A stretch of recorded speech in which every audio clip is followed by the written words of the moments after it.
So hiya, firstly just want to say a big thank you to all the lovely comments I got about the previous video I did on networking and the importance of it. It was really encouraging, and some real, prominent figures within the wedding industry that commented and sent me lovely messages, which was lovely, it really was. So thank you so much, it really means the world. The idea of this one is really, I want to talk about the biggest fear for wedding DJs, party DJs, and that is that no one's actually going to dance at your event or your wedding. And ways that you can stop that and stop worrying about it. And the first one is quite simple. You're not going to have a packed dance floor all night. You really aren't. People don't dance all night. If you think you're going to have a packed dance floor all night, forget it. It won't happen. More so at weddings, because weddings are determined by, we have a habit in this country in the UK, we have a habit of interrupting proceedings, shall we say.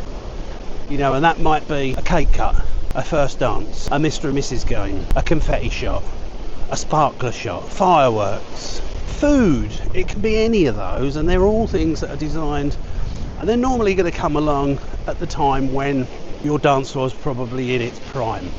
So that's one thing. Just bear that in mind. There's nothing wrong with that. That's just how it works.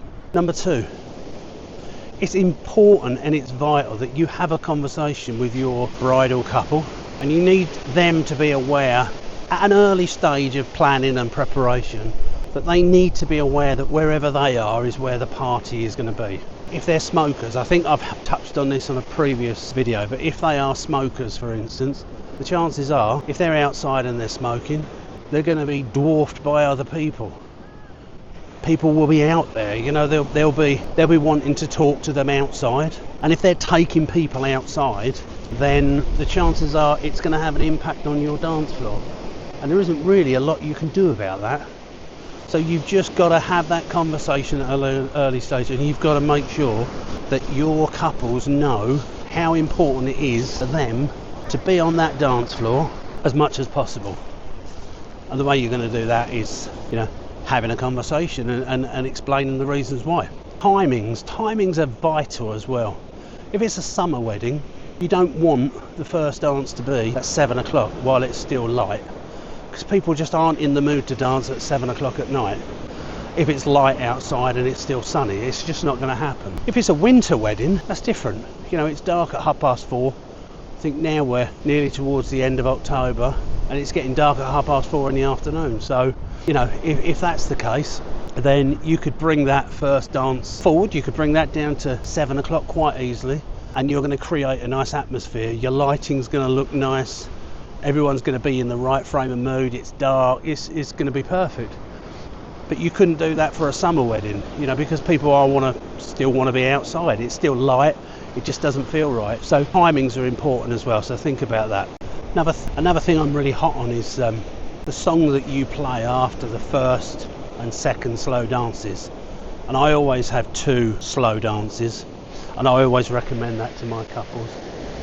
One, first dance is always going to be for the bride and groom, and invariably a bride and groom are going to want everyone to join them halfway through.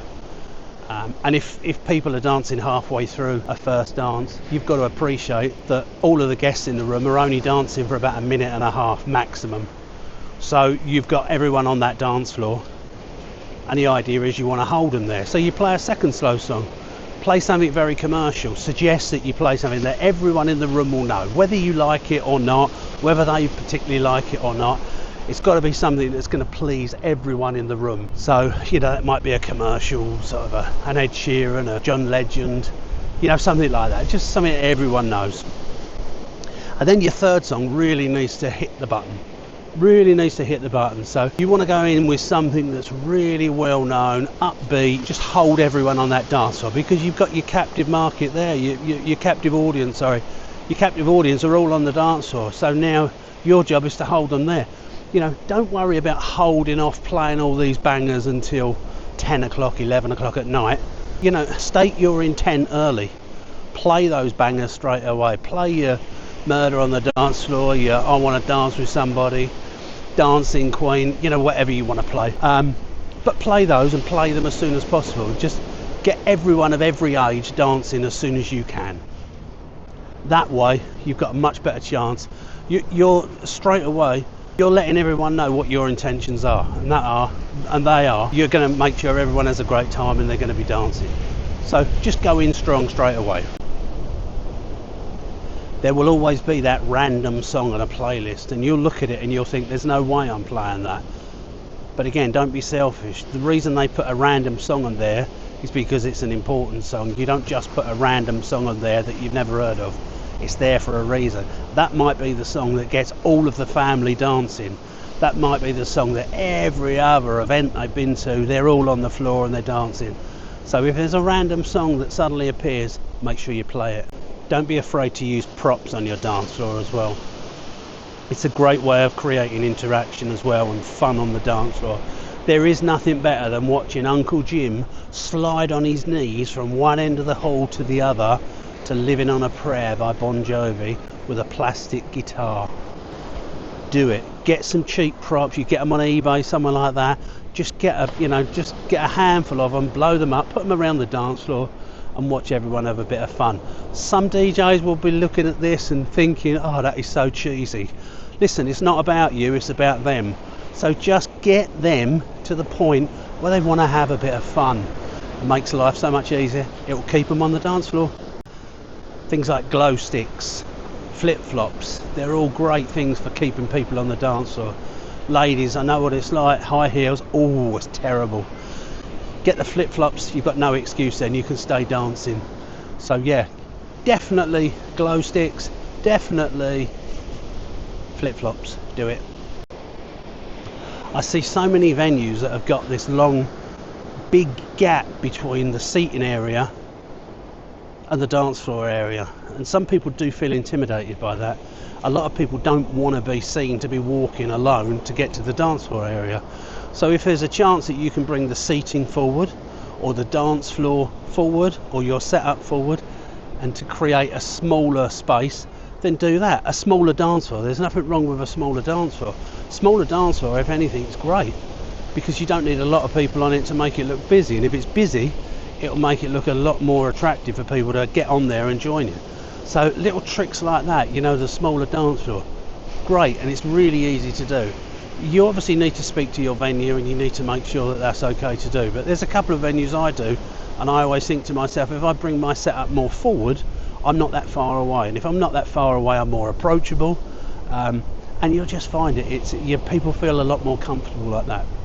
Anyway, listen, I hope that this has been helpful. I know it can be intimidating at times, when you're thinking about, people won't dance, but listen, everyone goes, they do want to have a dance, they really do, and it's quite easy, and just a few little steps like that will make a big difference. It really will.